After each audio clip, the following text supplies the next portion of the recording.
love for my brother, what I love for myself, only Allah do I worship and ask Him for help.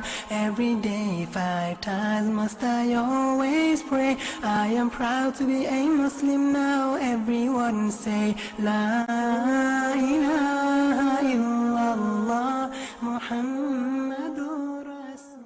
Assalamu alaikum wa rahmatullahi wa barakatuh. May Allah's peace, blessings, and mercy be upon you. Welcome back to another episode of Knowledge to Action. We've called this one Sweet Talk because last episode, we spoke about an inviting face and sweet words, kind words. Wajhun taliq wa kalamun layyin. These are the two aspects of husn al-khuluq. Good akhlaq, good characteristics, good manners. In the counseling profession, you can call these counselor characteristics. They have a big part to do with building a relationship. And if there's no relationship between you and the person that you want to help, you ain't got nothing. Nothing's going to happen after that. Could you imagine not trusting the person that's helping you? Could you imagine you go there, you feel, I don't want to be here?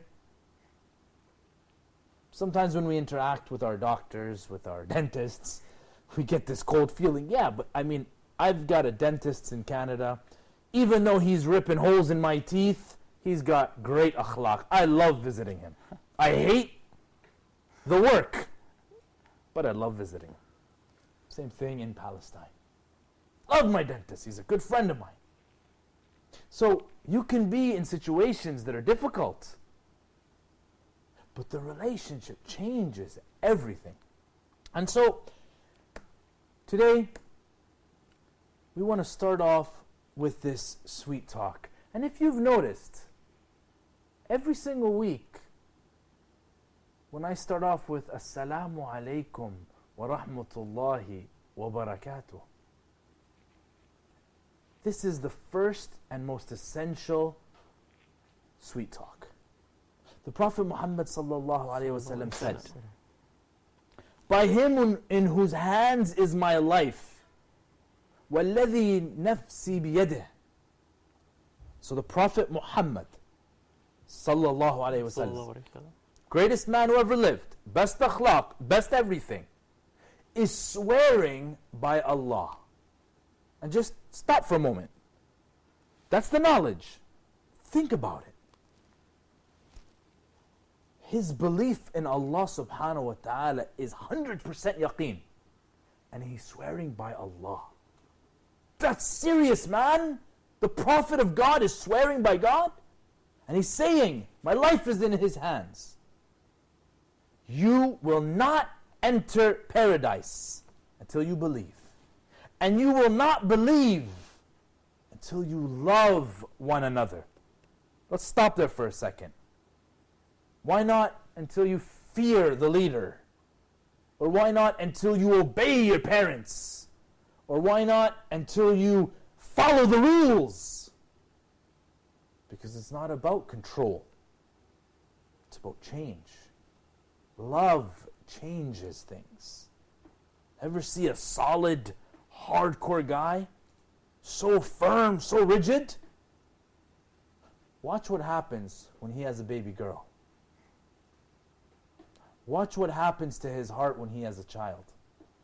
Some of you thought when he gets married. Nah, that's sometimes it doesn't work, unfortunately. But love changes things. So the Prophet said, you shall not enter paradise until you believe, and you shall not believe until you love one another. And then he gives the action item. Shall I not inform you of something? If you do it, you will love one another. I mean, just imagine you're sitting there, and the Prophet Muhammad sallallahu alaihi wasallam is addressing you, speaking to you, saying, you want to know the one thing you can do, and you'll start on your journey towards entering paradise? See, we read this hadith very quickly. Imagine the suspense that the Sahaba are waiting. What is it? What is it that I can do, Ya Rasulullah? Let me know so I can do it now if I can. And he said, Afshu salama baynakum. Promote peace amongst yourselves. Spread greetings. So when we start our program and we say, Assalamu alaikum wa rahmatullahi wa barakatuh, may Allah's peace, blessings and mercy be upon you. I'm hoping it's building a strong bond between me and you. Because without that bond, we've got nothing. What is it about Salamu alaykum wa rahmatullahi wa barakatuh that is so powerful? What are we actually saying? What does salam mean? Peace. Peace. What does rahmah mean? Mercy. Mercy. What does barakatuhu mean? Blessing. Blessings. Okay? Peace, mercy, and blessings. What is peace? Tell me something that you think is peaceful. Well, no war. Hmm? No war. No war. Okay. Isn't it interesting how we only define peace as the absence of war? Yeah. But in your own life, what is peaceful? Basil, can you share something with us? As-salah. As-salah. So you feel peace and contentness in prayer. Excellent. MashaAllah. You're on another level, brother. Serenity. Yeah, but what puts you in that state of serenity? Where's your favorite place to be? I won't say the masjid I belong to, but Thank you for your honesty. well, at home. At with, home? with the family. With the family? Love that. Some people love the beach. The halal side of the beach. Some people love looking at the sky. Some people look at the sky and say, you know what? This earth of ours keeps changing. But this is the same sky the Prophet Muhammad sallallahu alaihi wasallam looked upon. I've heard this from a great friend of mine as we were walking in Medina in the Prophet's mosque. What puts you at peace is what I'm asking Allah to give you more of. When I say Salamu alaykum, I'm saying everything that makes you happy, I want you to have more of it. And then I ask for Allah's mercy on you. What's an indicator of God's mercy? Forgiveness. Forgiveness. Is there anything we want other than forgiveness? In fact, none of us will enter paradise by our deeds. Whether you like it or not, you're not entering paradise by your deeds. You're only entering paradise by the mercy of Allah. So we better get right with Allah because we want that mercy. And if we don't have mercy on those on the earth, we will not get it by Allah. Now just stop and think about that for a second. You start abusing somebody. You hurt somebody.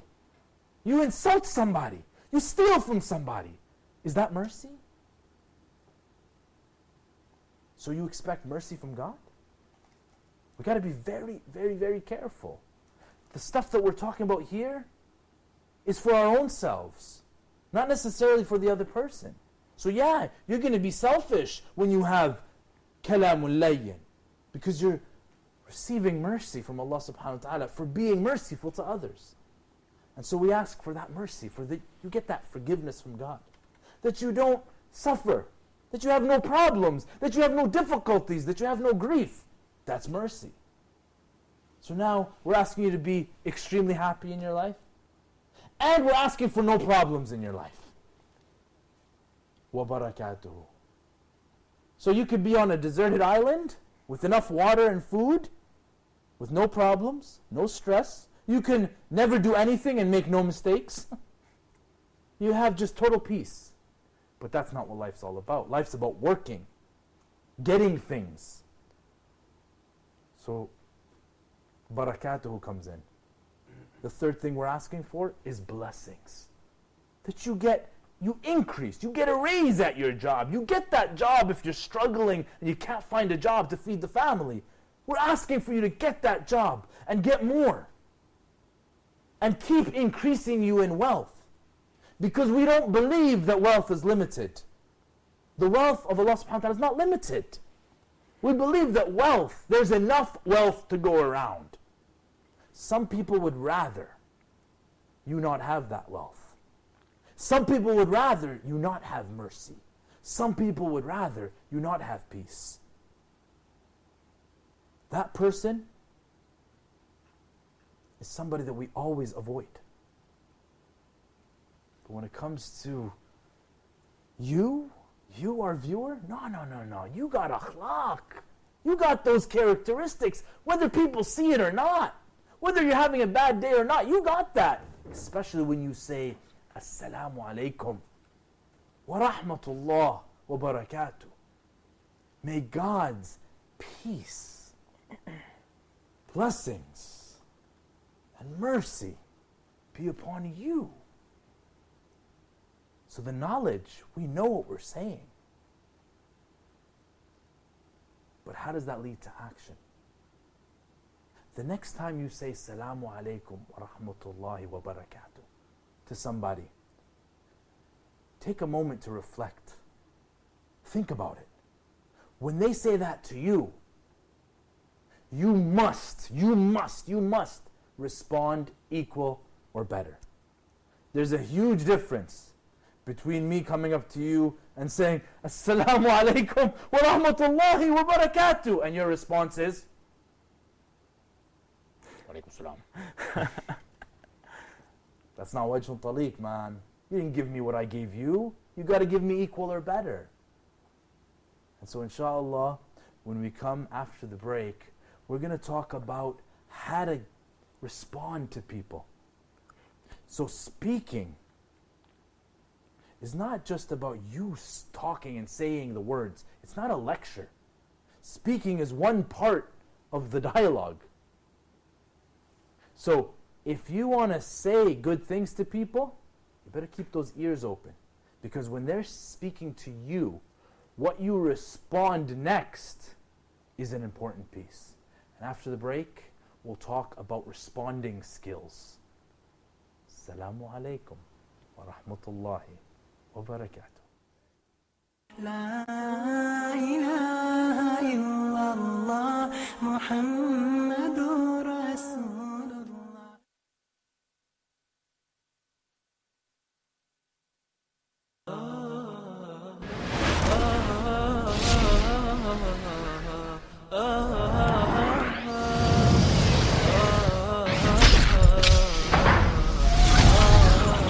Why does Islam say over there, what is the purpose of our lives? When you go to the grave, the believer will be asked 3 questions. How many, destruction of marriages, of society, of family ties have come because of statements made on someone's tongue, by what someone has said. What Sharia really is, think about it. We want you to think about it. Think about life. Think about your purpose in life. Think about the creator of this earth we live in. Think about how you should worship this creator and who this creator is. That's our aim behind this show here on Huda TV. Let's focus on what Islam itself says as a legal Islamic religious system.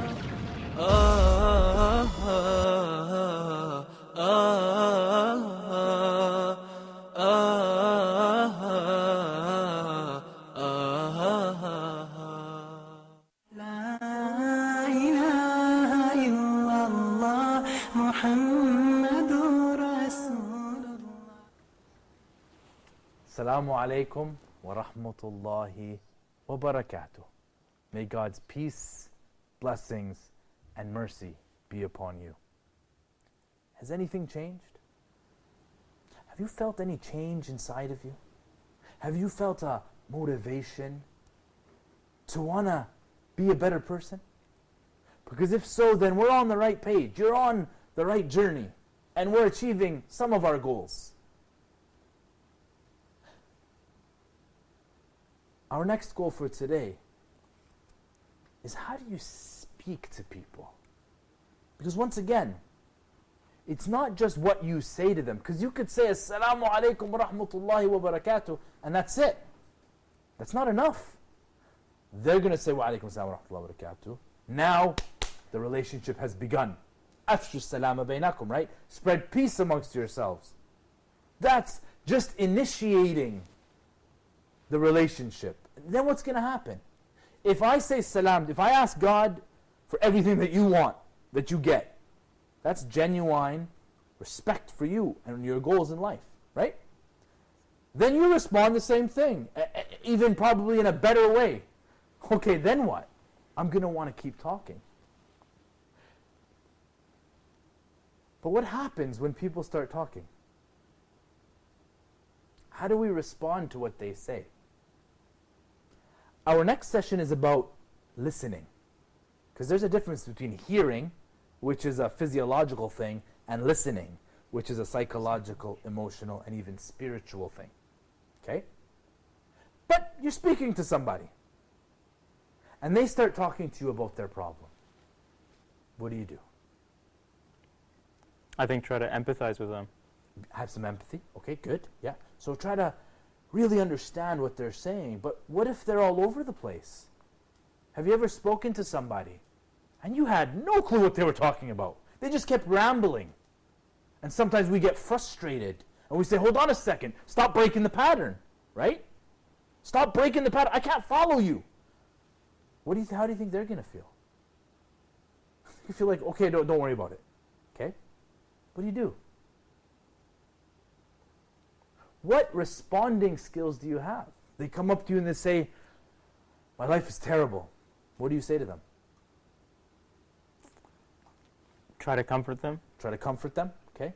What else? Somebody comes up to you and says, my life is terrible. Tell me your story. Tell me your story. Yeah, what's going on? All right. Let's try something else, okay? Let's try something called reverse brainstorming. Okay? So for our viewers at home, if you get stuck with developing ideas, you can try brainstorming like we did several sessions ago. Just ask people and just jot it all down. That's what brainstorming is. Don't judge, just keep going. Just keep going. Reverse brainstorming is about identifying how to cause a problem. All right? So it's the opposite. It's a little easier to talk about. So tell me what the worst thing you could say to a person is if they come up to you and said, my life is terrible. What's the worst thing you could say? Me too. Me too? Good. Yeah, right? Absolutely. Don't you hate that? You talk to somebody about a problem, all of a sudden they've got the problem. And then all of a sudden you're in the counseling relationship. But it's your problem. You came to them for help. You asked them for advice. They didn't fulfill your rights. They went and took it. Sometimes we have that, right? Yeah. Sometimes we're always giving in to others. Why? We'll talk about that in a different session. What else? What's the worst thing you can say to somebody? You could just ignore them. Ignore them. Flat out. Don't say anything. Okay, what else? It's on you. Sorry? Oh, it's your fault. Yeah, your life's terrible. Yeah, you should have, should have thought about that before you did this, right? Yeah. Okay. Is there anything else? You could just not listen to them, not respond. Talking about another topic. Yeah, change the topic altogether, right? You're terrible. Oh, yeah, okay. All right. Okay. So, responding skills are going to come in various formats. We'll talk about, because you got to kind of receive it, reflect back. But the skill that I want to remind you is give yourself time to reflect. Take a moment. Think about what they're saying. Ask questions. You can ask, short reflections. Ask for more information. There's a lot of things that you can do, right? And I would advise everybody to Google it or find a source talking about responding skills, right? Probing, asking for more information, reflecting affect. You hear what they say, you reflect on the emotional level. If they say, well, I feel this, you stay in the feelings. But if they say, oh, I'm thinking this, you stay in thoughts. Don't confuse the two. These are communication skills altogether, right? And being genuine. Just be real, man. Don't worry about it. If you're a person who has an inviting face and you're genuine, you truly want to help the person or you truly want to listen, it'll be natural. Trust me. You'll know when it's not natural. Actually, everybody will know when it's not natural, right? Because, like you said, we'll either not even respond, right? These are the do nots of communication. When somebody comes to you and says, my life is terrible, you just don't respond. Or, like you said, you ignore the response. You start a new topic. Yeah, well, you know what? Did you hear about the game? Try to change the topic. Or you invalidate the person. Meaning, you say, oh no, you don't have a problem. Yeah, you see what's happening to the people here or there? Right away you jump, but the person's got a problem. The person's not ignoring other people's problems, but the person came to you for help. And you invalidate altogether. We do that a lot. You know? Now, once again, when we hear the hadith that say, look to the people that have it worse off than you, you can remind people about that, but it's got to come at the right time. Right? So when that man came to the Prophet Muhammad ﷺ and asked him and started saying, Ya Rasulullah, give me permission to do, a really bad deed. The Rasul ﷺ responded. He responded in a very, very appropriate manner. And I'm just keeping that generic because that's how the Prophet ﷺ did. He responded appropriately. He didn't invalidate the people and say, I don't want to talk to you. Or how dare you? You come, you got these shuyukh around you, you got the Prophet Muhammad ﷺ, you're coming in saying, give me permission to do this.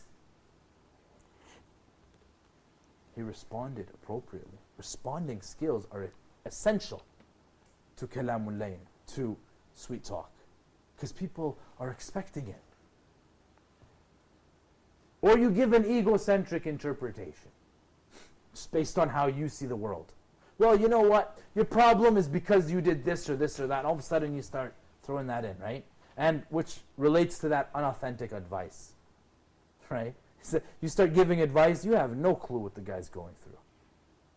And a lot of times, everyone's the expert except for the experts. In the West, we see this a lot, right? Canada, United States, England, whatever. You see everybody's an expert on Islam. All of a sudden, you got people with a bachelor's degree in sociology talking about what the Muslim ummah needs. And I'm not talking about Muslims here, okay? Because everybody, if you're a member of a group, yeah, you could talk about your group. I'm talking about people, pundits, I'm talking about people who provide their input. Now that's fine. Everybody has a right to speak. Everybody has a right to express themselves. Whatever you want to do, you say it. But you're not an authority. And the problem is the people that listen to this unauthentic advice. If you've got a psychological problem, if you're depressed, if you've got serious anxiety issues, if you've been diagnosed with a problem, try to seek out professional help. This program of ours is not a substitute. Seek professional help. Seek authentic advice. But also engage with people. Talk to people. But make sure and double sure that you're seeking that professional help. There's other do nots, right? Sorry, that was a little side thing because it's very serious. Parroting. Somebody says something, you just say the exact same thing over and over again, right? Now that's good initially. So if you come up to me and you say, I'm sad, I'll say, you feel sad. You still feel heard, right? It's got to improve. Or faking it. Just faking it. People can see that, right? So, what if they disappoint you? Think about it for a second. What if people disappoint you? Should you still speak to them kindly?